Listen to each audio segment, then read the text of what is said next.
Hey everybody, what's up? Welcome back to the Hood Table one more again. Thanks for tuning in. Make sure you like the video, share the video, and subscribe to the Hood Table. You don't need Netflix, you don't need cable. Hop on YouTube, welcome to the Hood Table, where we chop up local and global events vocally. You don't really wanna miss out on these conversations. Just joke a little, laugh a little, get that wine in your system for your glass a little. Expose current events, talk trash a little. You never know, these opinions might clash a little. They addicted to the content, got them binge watching. You don't like it, then you want invited. Bet your friends watching in the house and in your job parking lot before you clocking. They don't wanna miss a second of this HT content. Everybody think they got something to say, so it's an open invitation, bring it to the table. But if you come whack, just know we ain't buying in. We gon' probably turn it back and tell you something. Hey. Yeah, welcome to the Hood Table. You don't need Netflix, you don't need cable. Yeah, welcome to the Hood Table. You don't need Netflix, you don't need cable. Ow. Hey, what's up everybody? What's up? How you doing? Sorry that I'm a little bit late, but we have been having some issues going on. Oh my god. I am almost canceled this live because right now I'm kind of discombobulated because I have a child who missed their flight in Arizona, and after trying to get through to the supervisors down there and the people who work at the airport, and oh my god, it's just I'm so frustrated right now. I'm so frustrated right now with the airport, with my son for missing a flight. He told Mom, we got here like an hour early. I'm like, how many plane trips have we been on as a family? And we would leave like 3 hours early to get to the airport. And we would be there like literally an hour and a half or 2 hours early. And he's like, well, I'm like, never again. I'm never allowing my son to fly anywhere else again. I'm so frustrated right now. But, and then the next plane they said is coming out is 9 in the morning. And they talking about they have to be on standby. I'm so frustrated, but I'm not even gonna get into it all right now because we gotta do this Ruthless review. But don't be surprised if I come right back to do just a random live afterwards to discuss this because I am so upset right now. Whoo, child. And then my son is like, but I had fun down here, Mom. I had fun. Nothing went according to plan for my son's first flight out of town. But anyway, thanks for tuning in. Make sure you like and share the video. Subscribe to the Hood Table if you're not already subscribed. We are going to be reviewing Ruthless season. Did I put? Hold up. I messed up my little. Hold on. See, y'all wasn't even gonna tell me. Okay, Ruthless season 2. Let me change the on the bottom. Oh my god.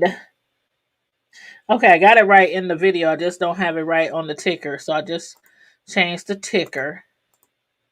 Okay, Ruthless season 2, episode 8, and it was called Small Little Lies. Now, anybody who has been keeping up with Ruthless, especially up to this point, please feel free to let me know how you feel about this specific episode, or anything leading up to this specific episode, or any of the storylines that we'll be discussing tonight. And we got a lot to discuss. Y'all know I'll be thorough, so y'all might as well sit back, grab your drink, grab your snacks. Good old margarita. Ooh, wee, and it's strong. Whew, child. I need it though, because I'm telling you the night I've been having. But anyway, like I said, I'll probably come back live and we'll discuss some of that other things that I'm going through right now. But anyway, as far as Ruthless, let's start off talking about Paula, Zane, and Lacey. Okay, so last week we were all anxious to find out to see if maybe Paula, Lacey, and some of the others might try to escape. Or was it even the right time to be trying to escape? But as we can see, the ladies still have not left yet. They haven't, got up the guts to leave yet. But to me, it's just not the right time. And Zane, she keeps telling them, I don't think you guys should leave right now. I don't think you guys should leave right now. Let's just sit a while, because the last 6 that tried to leave, They was just murdered by the highest. They were just beaten and bludgeoned to death like the week ago, and all they were trying to do was escape. So me personally, I'm with Zane. I think they should sit it out. Maybe wait a few months. Hell, wait a year. And man, when the highest came back after beating those people to death, all that blood, all them body pieces, flesh that was all over his body and all in his hair, seeing that shit right there, I would not be in no rush to disappear or to try to escape. But Lacey and Paula, they still have their mindset on trying to get the hell out of there. They still determined to make it out and as soon as they can. But for now, the plan is to still use Lilo's car keys. We know Lacey still has the car keys. She stole them from Oliver. The plan is to escape in Lilo's car. They still have no idea what is in the back, what is in the trunk of Lilo's car. And to me, Oliver doesn't even seem pressed. Not in the least bit. He doesn't even seem pressed to try to find these doggone keys. The keys to Lilo's car, the key that he still got sitting out on the outskirts with Lilo's remains, his cut up remains in the back of Lilo's trunk. He don't even seem pressed about that. But anywho, while the ladies were making sure to cross all their T's and dot all their I's before making their big break, they were also discussing what they would do, as soon as they were to get out of there. And it was during that time that we found out that Paula is really anxious to see her mother, who she calls a holy roller or a Bible thumper. Sound like mine. Rest in peace, Sister Mary. But had she listened to her mother, who warned her that the highest was pure evil, Paula would be safer at home right now. Or would she? Would she be safe at home right now? I don't know. Because while they were making plans, it also came up how when Paula was at home, her stepfather was repeatedly assaulting her sexually. Mm-hmm. Now, whether her mother knew it or not, that's up in the air right now. I don't believe I've heard anywhere throughout these 2 seasons that her mother was aware of that. Matter of fact, this is the first time that I'm hearing about this. But what we do know is that most people who run towards a cult, and this is even in real life, they are usually running away from something. And in Paula's case, it was most likely her running away from her stepfather. And I'm not so sure, but I feel like she probably assumed that if she left that environment, no more harm would come to her. She would be safer in the cult. They would protect her. You know what I'm saying? But was she ever wrong? Was she ever wrong? And to come to find out, Paula, Zane, and Lacey have all been tossed around by Lilo and or his political contacts, aka the senators. So I can definitely see why it is that Paula is steadfast on getting the hell up out of there. I just hope that when she gets back home, though, her stepfather won't be waiting on her, if y'all know what I mean. Stepdaddy. But anywho, if you know what, y'all, it could be a case where she left. The stepdad could have outgrown his nasty, evil behavior. Or it could be where he's upset. You know how some people, when they be taking advantage of somebody so long, whether it's a child or an adult, when they get away and they come back to them, they be like really, really angry and really mean and aggressive and violent. So again, I hope she knows what she's doing by running back home. But in the meantime and in between time, it's still not the right time to escape because, including Daikon, too many people were awake that night and wandering around the compound. Everybody was up. When I say there was too many people still up, damn near everybody was still up, including Andre. And why am I calling him Andre? Probably because we've been talking about Andre Wright for like the last week. The guy who was killed by the cop Jennifer up in Minnesota. But anyway, what I meant to say was Andrew and River. Andrew and River was up as well. And please let me know how y'all feel about this scene. Because River, who we know always seemed to be up to something, was acting really suspect towards Andrew. Like when River told Andrew all out the blue that some of us are living on top of us, on top of each other, and some of us are under the houses. And some people are even dying up under the houses. Andrew was like, "Excuse me, brother." You know how Andrew be like, "Brother, brother River, brother Daikon." He was like, "Excuse me, what did you just say to me?" To which River clarified by saying, um, some people have died under the trailers. And then he goes on to say, usually this is in the summertime, though. They be trying to cool off, and they be under the trailers trying to cool off, and they be dying under the trailer, which made no sense at all. Like, if it's cooler under the trailer than in the trailer, how are a lot of people dying under the trailer trying to cool off? It made no sense, and I'm sure Andrew saw right through it. I just knew right then and there that River had to have seen Andrew kill William. What do y'all think?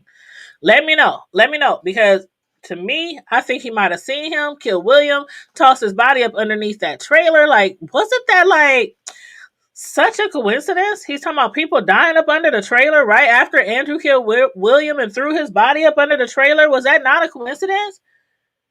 But as far as seeing him, do you think he really saw him? I don't know. I don't know. But something just ain't sitting right with me about that whole encounter between those two. And the fact that Andrew warned him that he ain't the one to be fucked with. Didn't even seem to shake River one bit. River was basically like, well, that makes the two of us.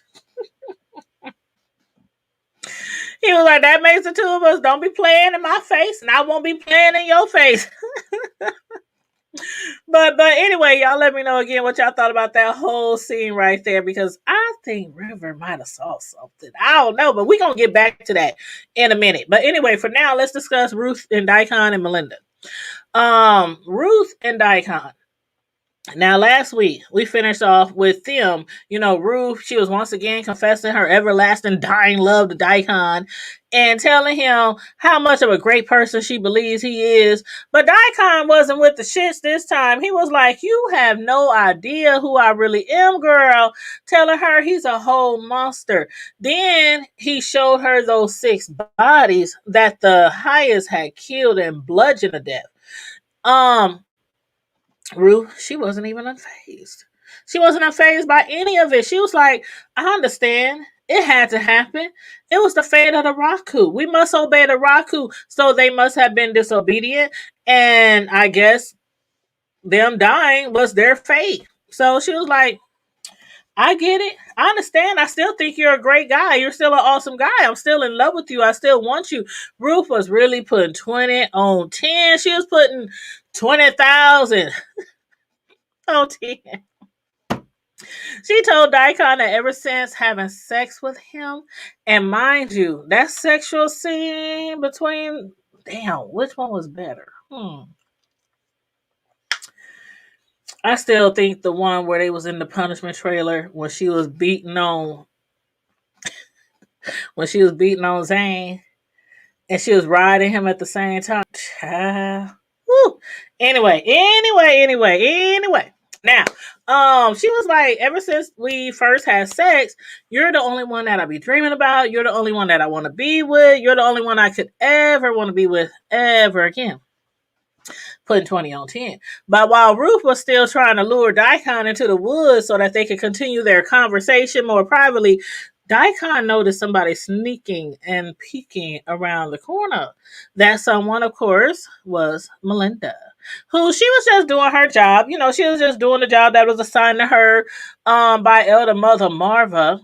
Once Melinda realized, though, that she had been spotted, she took off, only for Daikon to catch up with her and hem her up against the trailer. And that is when he found out that Elder Mother Marva had ordered Melinda to follow and spy on Ruth. He never did really find out why, because she didn't tell him, and Elder Mother, she didn't tell him either. But then Melinda's cell phone went off. Daikon was furious, like, okay, all the people on the compound that's supposed to have a cell phone is like Daikon and the highest.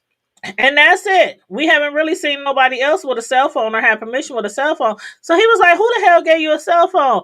And then when he found out it was Elder Mother, oh, he was fierce because you know them two, they always clashing. He don't like her one bit and she don't like him at all. So yeah, he was upset and he was like, well, why the hell you got a cell phone? And then when he found out that she was having sex with Deputy Polk, y'all, Daikon was like, hell no. He was like, hell no. And I just love how Elder Mother Marva and Daikon, they both believe that they each are the highest on the totem pole when it comes to the highest. Like Daikon feels like the highest loves him out of the most out of everybody there in the code, and Elder Mother, she feel like the highest love her the most out of everybody in the code. They both feel like each other's at the top of the totem pole, at least, like right underneath the highest that is, you know what I'm saying? But yeah, who do y'all think do the highest hold to the highest regard?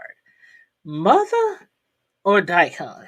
Y'all let me know. But anywho, Elder Mother told him that Melinda basically had the phone so that the government man can call her, and the government man we know is Deputy Pope, the one that she been sleeping with. But while Daikon was pissed at the fact that Melinda had a phone that she could possibly use to call orders, because that's the thing right there.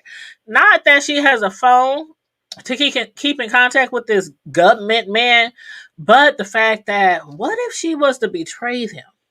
What if she was to call the law, call the FBI, report some of the stuff that they've been doing? And they have been doing a lot of illegal activities. Murder is just one thing that they've been doing out of a lot of things that they've been doing. And they did just murder like 6 people. So he was like, well, why the hell should she have a phone? But not only was he pissed at that, he was more pissed at the fact that because Mother ordered Melinda to have sex with the deputy, Melinda is now ruined. But when he says that, does that necessarily mean that she was a virgin before Poe? Mm-mm. Nope. And as far as I can tell, when she was having sex with Pope, it didn't seem like she was a virgin. It didn't seem like it was painful. It didn't seem like it was her first time. It didn't seem like, normally when we see these scenes in a story, a movie, or in a book, you know how it usually goes when somebody has sex with a virgin. They display the signs. I'm not gonna get all into that. But anyway, I don't think she was pure at all before she ran into Pope. But anyway, he said Melinda is now ruined. Now they can't use her along with the other virgin girls to pimp to Lilo and the senators. So both Daikon and Mother was like, well, let's both take this up with the highest and see what he got to say about it. Mother's nerves was so shaken that she had to go to the kitchen trailer and pour her a drink, y'all. Mother had to pour her a drink. I can't believe she was drinking. Wasn't it some apple juice or some apple cider or something that she had put some liquor in or some sort? And where the hell they get liquor? I wonder if they make their own moonshine. Because as far as I know, I don't think they. I know the highest be in there smoking his nose out. He be smoking his nostrils off. But as far as drinking, I don't know if they really like drink liquor, if they be trying to make some type of concoction. But anyway, she was in there getting her drink on. Mother was really disturbed by how Daikon had been speaking to her. So she was like, I need to keep an eye on him. I need to report him to the. She don't trust him. He don't trust her. But while she's up there all over Daikon, I think she had better keep a better eye on Tally. Did y'all see Yancey? Yancey gets on my nerves. I can't stand Yancey. I think he's nasty. I think he's a creep, like a total creep. But anyway, Yancey, he done snuck up on Lee again, trying to lure her away to his bus, from her trailer to his bus. But Tally still ain't trying to go there. But I have to wonder. It makes me wonder. After their first little rendezvous, on the bus. I have to wonder if Yancy had maybe been throwing it down on Tally, would she have had a change of heart? I don't know. Y'all let me know what y'all think. I don't know. But anyway, as of right now, even with Yancy trying to entice her with information on her daughter, Tally said no. No, hell no, I will not go. So anyway, I just gotta wait to see what's gonna happen with that because I have a feeling that Tally is gonna eventually give in. Let me know what y'all think about that. But anyway, let's get back to Elder Mother and Daikon. So after Elder Mother and Daikon got into it, Elder Mother snitched on Daikon to the highest. She was complaining about not only how Daikon has been extremely rude to her, but also how he's been interfering with Melinda's assignments at the sheriff's office. Speaking of which, did y'all see how surprised Deputy Polk was? That whole scene had me cracking up. He was so surprised to find out that the sheriff knew about him sleeping with Melinda. The sheriff was like, "Don't you see that chick is playing in your face?" And that ain't what he said, he don't talk like that. But basically, we know Melinda is playing in his face. But the sheriff was like, "Man, that girl, what the hell she want with somebody like you? What do you think she sees in you? Why would she really be interested in somebody like you?" And to me, I don't think Polk looks that bad. I don't know, he might be a little slow, but he ain't that bad on the eyes, you know what I'm saying? But anyway, the sheriff was straight clowning him as if he ain't nothing more than a little poo butt in love with a con artist. And Melinda, that's basically what she is right now. She's a con artist and conning him to get intel, to get all kind of information that they can and take it back to Mother, who will then give it back to the highest. And in return, Melinda hopes that the highest will enlighten her. She still has no idea what it really means to be enlightened by the highest. She really thinks that once she finishes her job and does it well, she will be enlightened by the highest. And that basically means she'll sleep with him. He'll make love to her. They'll be one. She has no idea that the highest would not go anywhere near her, but instead to be lightened means to be have a train basically run on her by like 7, 8, 9, 11 men. hmm She has no idea. But anyway, let's let her keep believing. Let's let her keep believing. That's how Ruth been doing it. Like, okay, little girl. All right, you shall see. But anyway, when Pope tried to reach out to Melinda on her cell phone, he got no answer. Why? Because Daikon had taken the phone away from her. So I'm very anxious to find out how this situation will pan out next week. Will he eventually get in contact with her? Will he get the phone back? Will she get the phone back? Will she call him? I don't know how it's gonna. I don't, because right now Daikon got the phone.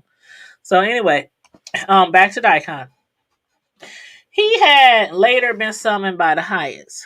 The highest had requested that Daikon stop being so rude to Elder Mother Marva and also to stop referring to her by her government name. You know how she said the government man. That's her government name. But Elder Mother can call him all kinds of names like bitches and shit. Like she be disrespecting Daikon, calling him by his real name, his government name, and on top of that, she be calling him females and him. He say he act feminine, act like a girl, calling him bitches, all kind of shit. He ain't never once reported back to the highest that Elder Mother was getting out of line with him, but she did. She's a whole snitch. She's a whole snitch. But anyway, Daikon, he was in his feelings. And it was like I think he was feeling like his opinions don't matter, his feelings doesn't matter. And even when he apologized to the highest and asked to lay with him for the night, the highest turned him away. He turned him away. He told him basically he was tired. That's the excuse he gave him, that he was tired. He was like, the highest do get tired sometimes. We do get weary, So he turned him away. Daikon was in his feelings and he was once again asking has River taken his place? Now this makes like maybe the third time he's asked the highest. Has River taken his place? Daikon, he knows that the highest used to love laying with him at night. Laying. But the highest, he tried to assure him again, that nobody could ever replace him. But even after the highest had been repeatedly telling that to Daikon, I'm now finding it very hard to believe. And I'm sure Daikon is beginning to feel the same way, because when was the last time that Daikon actually laid with the highest? River is always there. Always there. But how do y'all feel about Daikon's feelings? Like, let me know how y'all feel, if you think they're valid or not. But besides the way he feels about that, I don't think that's the most pressing issue right now. After making his request to Daikon, the highest informed Daikon that Andrew was right all along. It was then that Daikon found out that Andrew had murdered William. But hear me out, y'all. Hear me out. Please hear me out and let me know what y'all thought about this storyline. Daikon found out that Andrew had murdered William for allegedly believing that William was either going to kill the highest, or he was going to run to the sheriff, run the town, and report things that was going on, all the illegal activity up at the coast. But we all know the real truth. Andrew killed William because William was going to rat him out, because he found out that basically Andrew was a mole. He was working undercover. He was really not there because he was being loyal to the cult. William found that out, and when he took off to go run and tell the highest, that's when Andrew killed him and tossed his butt underneath the trailer. But was I the only one? Now I could be reaching. So I need y'all input. Was I the only one who felt like what Andrew did to William was much more serious than Andrew understands?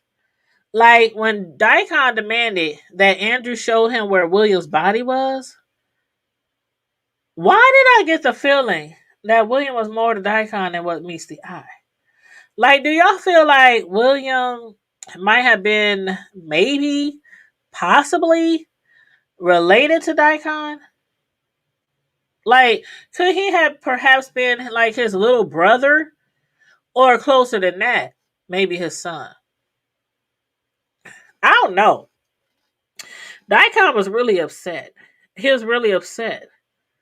And I guess if you look at William and you look at Daikon in the TV world, they could be related, in the TV world.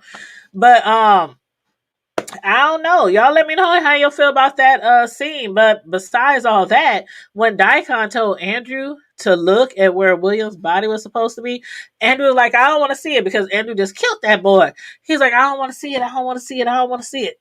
He was like, look, look, look. He was trying to force him to look. And then when Andrew finally turned his head, we never got to see there, because then the show went off. So again, let me know what y'all think about that scene. I'm pretty sure that William's body was not there. I got a feeling that William's body had been moved. But by who? Was it moved by River? Because let's not forget that River had told Andrew earlier in the show, which was, what did he say? Sometimes people die up underneath those trailers. Remember that? So, I don't know, y'all. Could River possibly have seen what Andrew did to William and then move the body? And if so, why would he move the body and not say anything? Like, was he trying to entrap Andrew? Try to maybe blackmail him or something like that? I don't know. Child. Y'all let me know how y'all feel about this whole episode. It was a lot going on, y'all. A lot going on. And when does the next episode come on? I think Wednesday or Thursday. It'll be episode 9. So I'm looking forward to finding out, where did William's body go? I'm looking forward to that. I'm looking forward to if Lacey and Paula is going to end up trying to escape. And I'm also looking forward to, as far as Melinda, what will Pope have to say to her after finding out that she has possibly been playing in his face? So let me know what y'all think about all of that. Everybody who comes in late after the show, make sure you put all your comments in the comment section. And also, please don't forget to like the video, share the video, and subscribe to the Hood Table if you're not already subscribed. And be safe, be blessed, remain vigilant. And as always, don't forget to keep it hood. Bye.